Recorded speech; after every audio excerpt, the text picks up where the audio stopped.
Chapter 2. It was dark in Cannes Harbor. Rather, it seemed dark after the brightness of the promenade that Val had just left behind. 3 frail dock lights glittered dimly upon innumerable fishing boats heaped like shells along the beach. Farther out in the water there were other lights where a fleet of slender yachts rode the tide with slow dignity, and farther still a full ripe moon made the water bosom into a polished dancing floor. Occasionally there was a swish, creak, drip, as a rowboat moved about in the shallows, and its blurred shape threaded the labyrinth of hobbled fishing skiffs and launches. Val, descending the velvet slope of sand, stumbled over a sleeping boatman and caught the rank savor of garlic and plain wine. Taking the man by the shoulders, he shook open his startled eyes. "Do you know where the Minnehaha is anchored, and the privateer?" As they slid out into the bay, he lay back in the stern and stared with vague discontent at the Riviera moon. That was the right moon, all right. Frequently, 5 nights out of 7, there was the right moon. And here was the soft air, aching with enchantment, and here was the music, many strains of music from many orchestras, drifting out from the shore. Eastward lay the dark Cape of Antibes, and then Nice, and beyond that Monte Carlo, where the night rang chinking full of gold. Some day he would enjoy all that, too, know its every pleasure and success, when he was too old and wise to care. But tonight, that stream of silver that waved like a wide strand of curly hair toward the moon, those soft romantic lights of Cannes behind him, the irresistible ineffable love in this air, that was to be wasted forever. "Which one?" asked the boatman suddenly. "Which what?" demanded Val, sitting up. "Which boat?" He pointed. Val turned. Above hovered the gray, sword-like prow of a yacht. During the sustained longing of his wish they had covered half a mile. He read the brass letters over his head. It was the privateer, but there were only dim lights on board, and no music and no voices, only a murmurous K-plash at intervals as the small waves leapt at the sides. "The other one," said Val. "The Minnehaha." "Don't go yet." Val started. The voice, low and soft, had dropped down from the darkness overhead. "What's the hurry?" said the soft voice. "Thought maybe somebody was coming to see me, and have suffered terrible disappointment." The boatman lifted his oars and looked hesitatingly at Val. But Val was silent, so the man let the blades fall into the water and swept the boat out into the moonlight. "Wait a minute," cried Val sharply. "Goodbye," said the voice. "Come again when you can stay longer." "But I am going to stay now," he answered breathlessly. He gave the necessary order and the rowboat swung back to the foot of the small companionway. Someone young, someone in a misty white dress, someone with a lovely low voice, had actually called to him out of the velvet dark. "If she has eyes," Val murmured to himself. He liked the romantic sound of it and repeated it under his breath, "If she has eyes." "What are you?" She was directly above him now. She was looking down and he was looking up as he climbed the ladder, and as their eyes met they both began to laugh. She was very young, slim, almost frail, with a dress that accentuated her youth by its blanched simplicity. 2 wan dark spots on her cheeks marked where the color was by day. "What are you?" she repeated, moving back and laughing again as his head appeared on the level of the deck. I'm frightened now, and I want to know. I am a gentleman, said Val, bowing. What sort of a gentleman? There are all sorts of gentlemen. There was a there was a colored gentleman at the table next to ours in Paris, and so, she broke off. You're not American, are you? I'm Russian, he said, as he might have announced himself to be an archangel. He thought quickly and then added, and I am the most fortunate of Russians. All this day, all this spring I have dreamed of falling in love on such a night, and now I see that heaven has sent me to you. Just one moment, she said, with a little gasp. I'm sure now that this visit is a mistake. I don't go in for anything like that. Please. I beg your pardon. He looked at her in bewilderment, unaware that he had taken too much for granted. Then he drew himself up formally. I have made an error. If you will excuse me, I will say good night. He turned away. His hand was on the rail. Don't go, she said, pushing a strand of indefinite hair out of her eyes. On second thoughts, you can talk any nonsense you like if you'll only not go. I'm miserable and I don't want to be left alone. Val hesitated. There was some element in this that he failed to understand. He had taken it for granted that a girl who called to a strange man at night, even from the deck of a yacht, was certainly in a mood for romance. And he wanted intensely to stay. Then he remembered that this was one of the 2 yachts he had been seeking. I imagine that the dinner's on the other boat, he said. The dinner? Oh, yes, it's on the Minnehaha. Were you going there? I was going there, a long time ago. What's your name? He was on the point of telling her when something made him ask a question instead. And you? Why are you not at the party? Because I preferred to stay here. Mrs. Jackson said there would be some Russians there. I suppose that's you. She looked at him with interest. You're a very young man, aren't you? I am much older than I look, said Val stiffly. People always comment on it. It's considered rather a remarkable thing. How old are you? 21, he lied. She laughed. What nonsense. You're not more than 19. His annoyance was so perceptible that she hastened to reassure him. Cheer up. I'm only 17 myself. I might have gone to the party if I'd thought there'd be anyone under 50 there. He welcomed the change of subject. You preferred to sit and dream here beneath the moon. I've been thinking of mistakes. They sat down side by side in 2 canvas deck chairs. It's a most engrossing subject, the subject of mistakes. Women very seldom brood about mistakes. They're much more willing to forget than men are.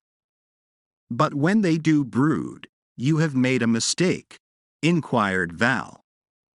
She nodded. Is it something that cannot be repaired? I think so, she answered. I can't be sure. That's what I was considering when you came along. Perhaps I can help in some way, said Val. Perhaps your mistake is not irreparable, after all. You can't, she said unhappily. So let's not think about it. I'm very tired of my mistake and I'd much rather you'd tell me about all the gay, cheerful things that are going on in Cannes tonight. They glanced shoreward at the line of mysterious and alluring lights. The big toy banks with candles inside that were really the great fashionable hotels. The lighted clock in the old town. The blurred glow of the Café de Paris. The pricked-out points of villa windows rising on slow hills toward the dark sky. What is everyone doing there? She whispered. It looks as though something gorgeous was going on, but what it is I can't quite tell. Everyone there is making love, said Val quietly. Is that it? She looked for a long time, with a strange expression in her eyes. Then I want to go home to America, she said. There is too much love here. I want to go home tomorrow. You are afraid of being in love then? She shook her head. It isn't that. It's just because there is no love here for me. Or for me either, added Val quietly. It is sad that we two should be at such a lovely place on such a lovely night and have nothing. He was leaning toward her intently, with a sort of inspired and chaste romance in his eyes, and she drew back. Tell me more about yourself, she inquired quickly. If you are Russian, where did you learn to speak such excellent English? My mother was American, he admitted. My grandfather was American also, so she had no choice in the matter. Then you're American too. I am Russian, said Val with dignity. She looked at him closely, smiled and decided not to argue. Well then, she said diplomatically, I suppose you must have a Russian name. But he had no intention now of telling her his name. A name, even the Rostov name, would be a desecration of the night. They were their own low voices, their two white faces, and that was enough. He was sure, without any reason for being sure but with a sort of instinct that sang triumphantly through his mind, that in a little while, a minute or an hour, he was going to undergo an initiation into the life of romance. His name had no reality beside what was stirring in his heart. You are beautiful, he said suddenly. How do you know? Because for women, moonlight is the hardest light of all. Am I nice in the moonlight? You are the loveliest thing that I have ever known. Oh. She thought this over. Of course I had no business to let you come on board.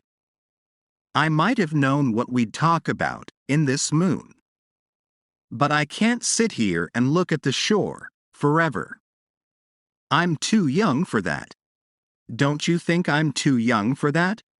Much too young, he agreed solemnly.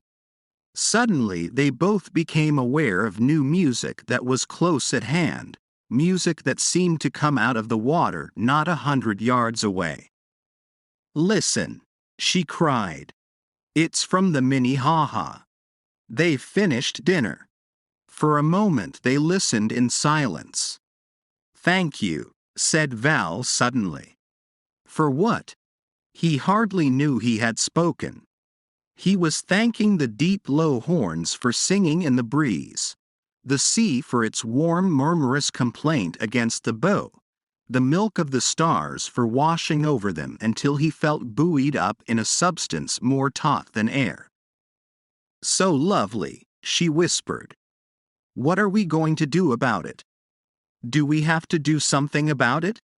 I thought we could just sit and enjoy. You didn't think that, he interrupted quietly. You know that we must do something about it. I am going to make love to you, and you are going to be glad. I can't, she said very low.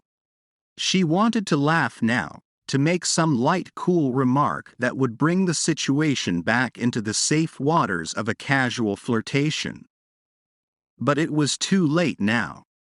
Val knew that the music had completed what the moon had begun. I will tell you the truth, he said. You are my first love. I am 17, the same age as you, no more. There was something utterly disarming about the fact that they were the same age. It made her helpless before the fate that had thrown them together. The deck chairs creaked and he was conscious of a faint elusive perfume as they swayed suddenly and childishly together. Chapter 3. Whether he kissed her once or several times he could not afterward remember, though it must have been an hour that they sat there close together and he held her hand. What surprised him most about making love was that it seemed to have no element of wild passion, regret, desire, despair, but a delirious promise of such happiness in the world, in living, as he had never known. First love. This was only first love. What must love itself in its fullness, its perfection be? He did not know that what he was experiencing then, that unreal, undesirous medley of ecstasy and peace, would be unrecapturable forever. The music had ceased for some time when presently the murmurous silence was broken by the sound of a rowboat disturbing the quiet waves. She sprang suddenly to her feet and her eyes strained out over the bay. "Listen," she said quickly. "I want you to tell me your name." "No. Please," she begged him. "I'm going away tomorrow." He didn't answer. "I don't want you to forget me," she said. "My name is, I won't forget you. I will promise to remember you always. Whoever I may love, I will always compare her to you, my first love. So long as I live, you will always have that much freshness in my heart. I want you to remember," she murmured brokenly. "Oh, this has meant more to me than it has to you, much more." She was standing so close to him that he felt her warm young breath on his face. Once again they swayed together. He pressed her hands and wrists between his as it seemed right to do, and kissed her lips. It was the right kiss, he thought, the romantic kiss, not too little or too much. Yet there was a sort of promise in it of other kisses he might have had, and it was with a slight sinking of his heart that he heard the rowboat close to the yacht and realized that her family had returned. The evening was over. And this is only the beginning, he told himself. All my life will be like this night. She was saying something in a low, quick voice and he was listening tensely. "You must know one thing. I am married. 3 months ago. That was the mistake that I was thinking about when the moon brought you out here. In a moment you will understand." She broke off as the boat swung against the companionway and a man's voice floated up out of the darkness. "Is that you, my dear?" "Yes." "What is this other rowboat waiting?" "One of Mrs. Jackson's guests came here by mistake and I made him stay and amuse me for an hour." A moment later the thin white hair and weary face of a man of 60 appeared above the level of the deck. And then Val saw and realized too late how much he cared.